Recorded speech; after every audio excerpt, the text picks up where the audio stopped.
Menikahi Hot Om. Bab 248. Biar aku aja, Mas. Kamu tinggal bilang. Kamu duduk aja. Udah, ini aja. Saat Widya membawa bahan makanan yang diberikan oleh Mahesa, Nina yang sedari tadi ingin menyampaikan keinginannya langsung bersuara. Papa. Iya, sayang. Nina boleh minta es krimnya, enggak? Mahesa sampai lupa. Ia memang sengaja mengisi kulkasnya dengan berbagai makanan anak-anak. Tentu, Princess. Ambil sendiri, pilih rasanya. Niko juga mau, Pak. Nata menghela napasnya melihat kelakuan adik-adiknya. Matanya lebih memilih fokus memperhatikan orang tuanya yang kini sudah berdiri di depan meja dapur. Sang papa duduk di kursi tinggi tepat di samping sang mama. Menunjukkan semua resepnya. Kamu yakin mau beli rumah ini, Mas? Tanya Widya. Emang Bu Ira mau ngejualnya? Apalagi ditawar. Saya tidak akan menawarnya, Hun. Kita berikan harga 3 kali lipat dari harga jual. Berapapun, sampai dia mau. Yang penting anak-anak nyaman.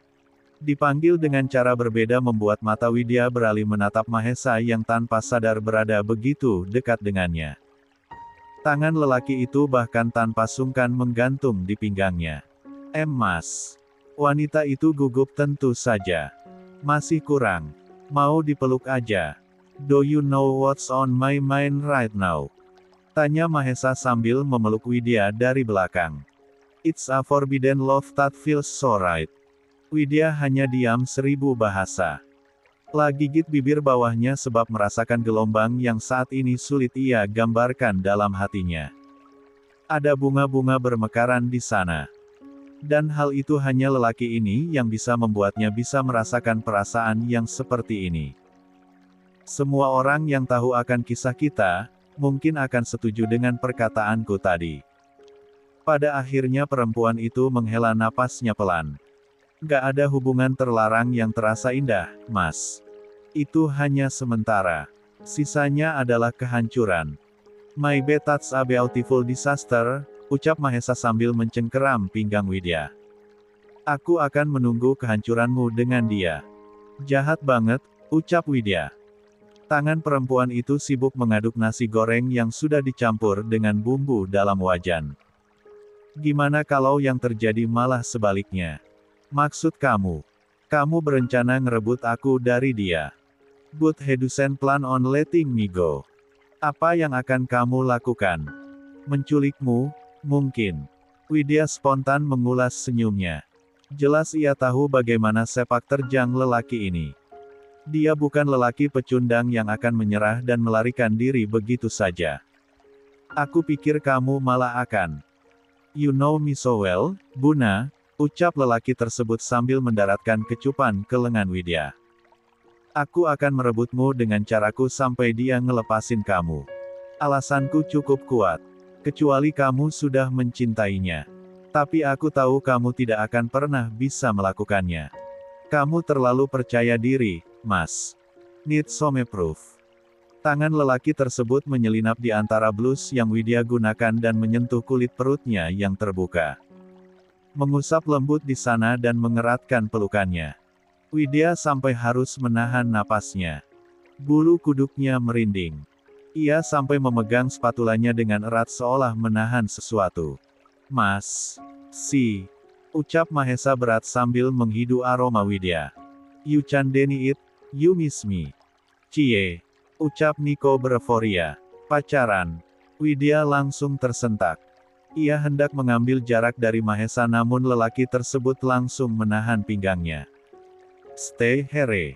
Malu sama anak-anak, Mas. Please. Gak usah malu, Ma. Seru Nina menimpali. Kita seneng kok liatnya. 3 kembar itu masih sibuk menyendok cup es krim yang masih berisi setengah. Rasanya bahagia sekali melihat pemandangan di depan mereka, sesuatu yang tidak pernah mereka lihat dalam hidup kini mereka. Saksikan.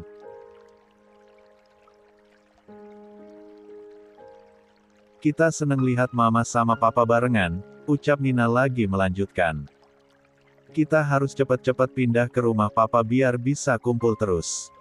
Terus biar mama sama papa cepat kasih Nina kasih adek.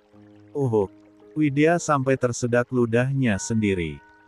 Setiap anak-anaknya membicarakan perihal itu, entah kenapa ia jadi salah tingkah sendiri. 7 anak lagi kelihatannya seru. Biar rame, Mas. Mahesa terkekeh. Lelaki itu kemudian berdiri sambil mengecup puncak kepala Widya hendak mengambil piring yang berada di lemari tepat di atas kompor. Mas mau ambil apa? Tanya Widya buru-buru. Ia mengkhawatirkan kaki lelaki tersebut. Biar Widya yang ambil. Mas duduk aja. Piring, sayang. Tangan yang hendak menarik handle lemari itu kembali ditarik. Memangnya tangan kamu sampai? Widya langsung mengulurkan tangannya, hendak meraih handle lemari tersebut namun hanya bisa menyentuh ujung bawahnya. Matanya langsung melihat sekeliling, ia membutuhkan bangku karena lemari kitchen set tersebut menggantung terlalu tinggi. Jangan berpikir untuk cari kursi di sini, Hun. Here. Pada akhirnya tetap Mahesa yang mengambil 3 piring tersebut di atas sana. Ia jelas bisa menangkap ekspresi Widya yang menggemaskan.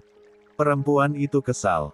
Harusnya piringnya ditaruh di lemari bawah aja, Mas. Kan susah buat ambilnya kalau tinggi begini. Nanti Mas pindahin semua. Widya menyadari ada sesuatu yang salah. Kini ia terdengar seperti sedang merengek dan memerintah. Padahal, seharusnya ia tidak boleh seperti itu. Ia harus sadar hubungan mereka tidak jelas saat ini. Jangan, Mas, biar aja di sana. Kamu yang akan lebih sering makai dapur ini nanti, Bun. Secepatnya, setelah Kobiltu nikah Hawata Swijaha, di depan penghulu dan para saksi. Seminggu pun berlalu. Hubungan antara Widya dan Mahesa semakin intens. Mereka semakin lengket. Terlebih tidak ada Abi yang berkunjung sebab ia harus menyelesaikan tugasnya di Jogja. Ada banyak hal yang harus ia urus. Seperti minggu ini. Pagi-pagi sekali Mahesa sudah mengajak kembar Nata dan Niko untuk berkeliling menggunakan mobil mewahnya. Ia sudah berjanji untuk membelikan putra-putranya tersebut sepeda. Dan saat inilah waktunya. Syukurlah keadaan kakinya sudah jauh lebih baik sekarang walau masih sesekali merasakan nyeri. Sampai berjam-jam lamanya, ayah dan anak laki-lakinya tersebut sampai lupa waktu hingga tidak sadar jika di rumah ada Nina yang terus saja merengek. Kenapa mama nggak bangunin Nina, Ma? Nina kan juga mau ikut sama papa. Masa cuma Mas Niko sama Mas Nata aja yang diajak pergi? Nina juga mau sepeda, Mama. Puncak kepalanya. Nina bobonya nyenyak banget soalnya. Mama udah mau bangunin, tapi nggak boleh sama papa. Papa nggak tega gangguin Nina. Bibir yang tadinya mengerucut itu perlahan menipis ketika mendengar alasan Widya. Ia tidak bisa berkutik jika sudah sang ayah yang meminta. Hatinya langsung luluh. Ya udah, deh. Kalau gitu Nina boleh main sama Cimot, Ma. Biar Nina nggak bad mood lagi. Cimot adalah kucing kampung yang sering datang ke rumah Widya dan bermain dengan Nina. Hewan menggemaskan tersebut sering diberi makan dan akhirnya menetap di mendiami teras rumah wanita tersebut. Boleh. Ayo Mama temani. Ayo, Ma. Anak dan ibu tersebut kemudian melangkah menuju teras rumah. Di sana, Widya duduk di kursi rotan dengan bantalan empuk menemani Nina yang langsung menggendong kucingnya. Untuk sepersekian detik ia duduk, ponsel yang ia letakkan di meja teras berdering. Ia pun melihat siapa yang tengah menghubunginya. Mahesa. Ya, Mas. Nina gimana, sayang? Rewel. Alhamdulillah enggak, Mas. Mas sama anak-anak masih lama. Mungkin sampai siang kalau kamu sama Nina aman. Anak-anak langsung ngajak ke lapangan buat coba sepeda barunya. Aman, kok. Tapi tolong jagain anak-anak ya, Mas. Khawatir mereka luka.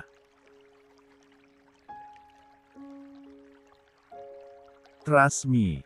Oke. Mas tutup teleponnya. Love you. Ilya, Mas. Hati-hati. White. Ketika hendak menutup telepon, Mahesa kembali bersuara.